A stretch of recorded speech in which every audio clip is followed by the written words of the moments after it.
Hello, welcome back to my channel and welcome to day 4 of Dinosaur Week. In this episode I'll be discussing The Lost World and also its sequel, Return to the Lost World. In a break from tradition, I'll be reviewing 2 films in one go for the simple reason that both of these films were shot at the same time on location in Africa and both released in the same year, 1992.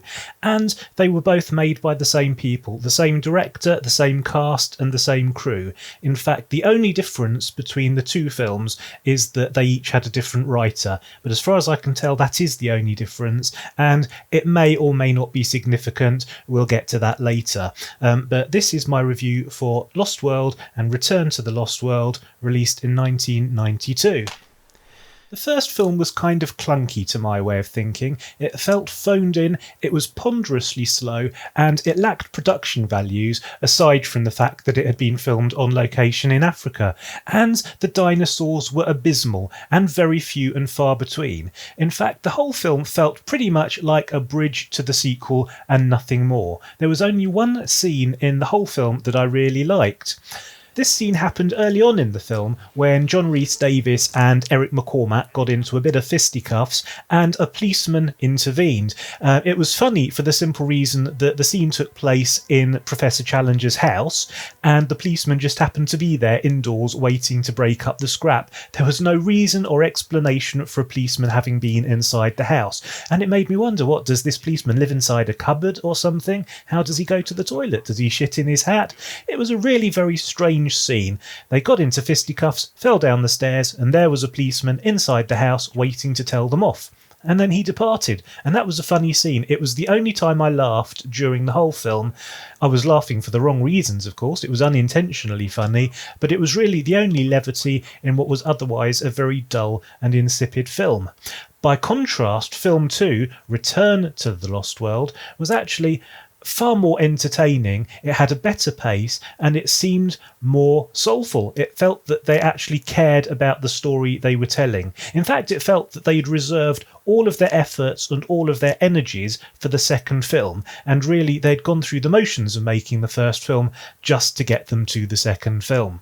And that brings us back to the writers, because as I mentioned earlier, the only significant difference that I could detect between film 1 and film 2, aside from the quality of the end product, was the fact that they were both written by different people. Film 1 was written by Marion Fairfax, and it was dull, slow and uninspired. Film 2, on the other hand, was written by Harry Alan Towers, and it felt much faster paced, it was tighter scripted, it had a well-needed injection of humour, and it was an all-round better script. It was still a terrible film, but it was slightly better than the first. It felt a little bit more competently made, it had better energy, more drive, and slightly higher production values. There were also a few more dinosaurs in it, and they seemed a little bit better than the dinosaurs in the first film, although some of them were the same dinosaurs from the first film. In fact, some of them were the same shots of the same dinosaurs from the first film. So let's discuss the plot. The story follows essentially the same narrative arc as the original book by Sir Arthur Conan Doyle, the only significant difference being that the Lost World has been transplanted from its original location in South America to Africa for the purposes of this film. The film begins when Professor Challenger, recently returned from an expedition to the Lost World, presents his findings to the Royal Zoological Society, in which he claims to have discovered living dinosaurs on a secret plateau in the middle of Africa.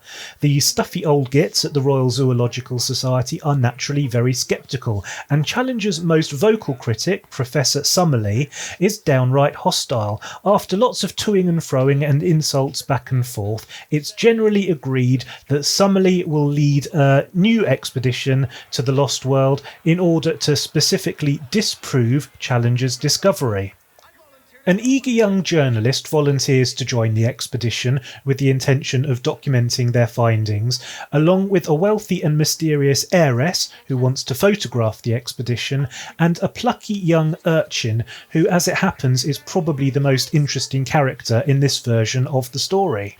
The expedition is joined in Africa by a local translator, a vacant-eyed woman wearing a somewhat unlikely bikini top, and they're also joined by a swarthy European gentleman who frankly seems like trouble. They take some canoes and travel downriver, arriving several days later with not a single drop of sweat or patch of dirt anywhere to be seen. Also, all their hair is immaculately in place. They travel for several more days through the African savannah and arrive eventually at the base of the plateau. Here they rig a system of ropes and pulleys and climb to the top of the plateau, where the swarthy European gentleman lets them down, as we all knew he would. He steals their ropes and runs away, leaving them trapped and stranded at the top of the plateau. And here we get to meet our first dinosaurs. Very, very briefly, we see pterodactyls swooping around, hidden mostly by trees and foliage, and we also see some scaly dinosaur feet, which look very silly and rubbery, and we see a couple of dinosaur glove puppets as well, basically going like that behind some potted plants.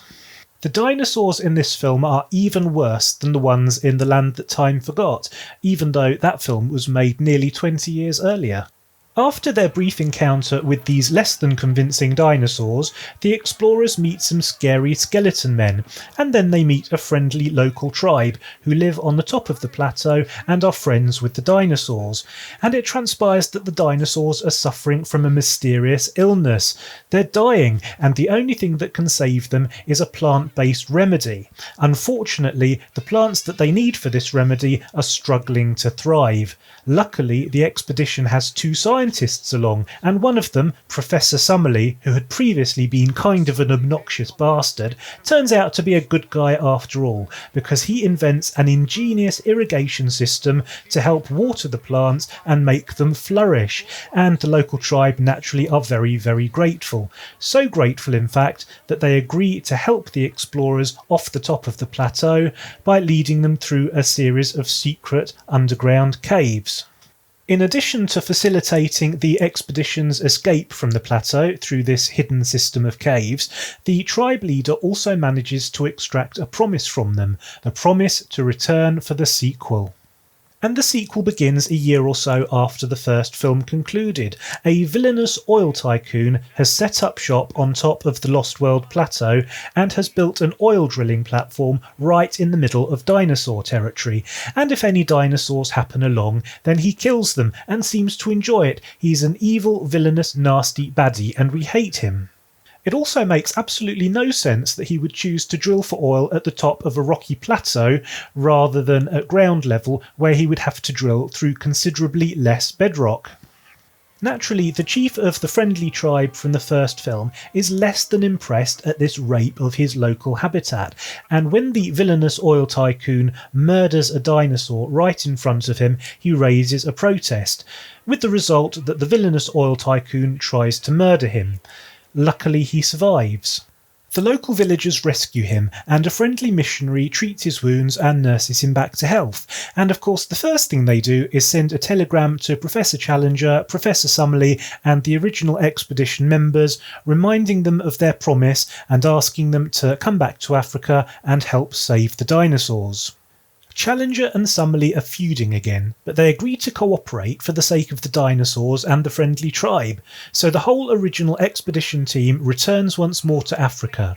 They capture the evil oil tycoon, but before they can do much else, an erupting volcano blocks their escape from the plateau. Luckily, Challenger has invented an extremely powerful explosive and brought it along just in case he needed it, and with a lot of help from the plucky young urchin, he manages to get the explosive planted in the tunnels. But before they can detonate the explosives, clearing the tunnels and killing the volcano, the villainous oil tycoon's evil cohorts show up, waving their pistols. There's a bit of a gun battle, but luckily Professor Summerlee heroically manages to detonate the explosives just in the nick of time, and it works. The volcano is killed and the tunnels are cleared. And everyone's happy. There's general kissing and hugging and handshaking all round, and the film ends in scenes reminiscent of a certain Ewok village. In summary, I have to say that both these films are absolutely awful. They're terrible. I didn't enjoy watching them at all. In fact, I struggled to remember a single scene that I liked. They feel more dated than films much older, and both suffer from poor writing and general shoddy craftsmanship.